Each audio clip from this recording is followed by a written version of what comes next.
Hi, I've had some requests from girls getting married very soon. They want to make their own bouquets. They've looked at my simple little wee handheld bouquets, the ones that had the stems exposed and the ribbon along the back. They have also been into, have a look at the ones that I made into the Posy holders. And now the request is, how do you take this round concept and turn it into a trailing bouquet similar to what Princess Diana had? Now they are all starting to come back.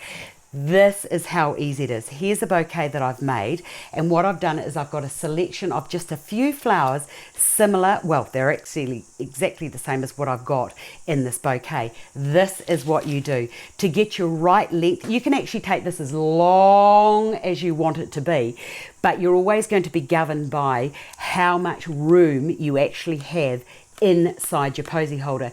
And in due course, I am going to show you how to do this wired. Okay, from there, it's just a matter of, once you've got your length, pushing that into there. So what's happening now is I've got this lovely transition of these lovely flowers down here that are coming up into the bouquet. I've also got these beautiful calla lilies, so I'm going to push those down into the Posy holder because I would actually like those, oh, there's not much room in here, to actually come up into the bouquet.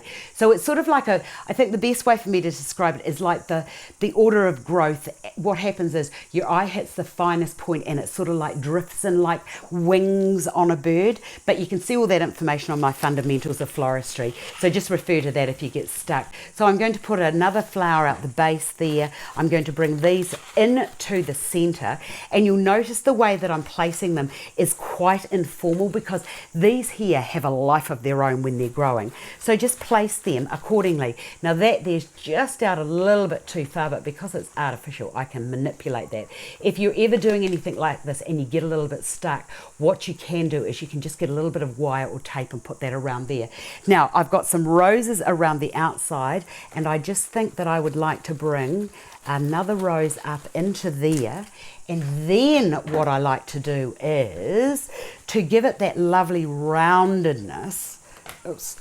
What I'm going to do is I'm actually going to also put just a few of those out the back, and then because I like it that sort of like lovely rounded shape, just bring another rose and put that out the back, so that can go into there like so, so that it, see, oops.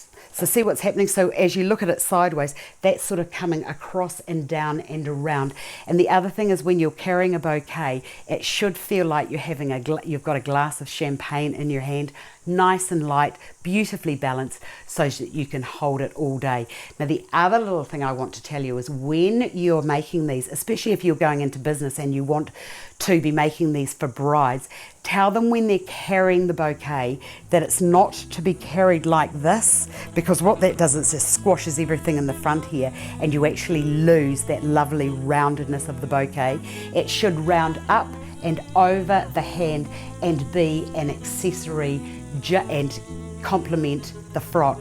I hope I have been of assistance to you. I've enjoyed making that, and how easy was it?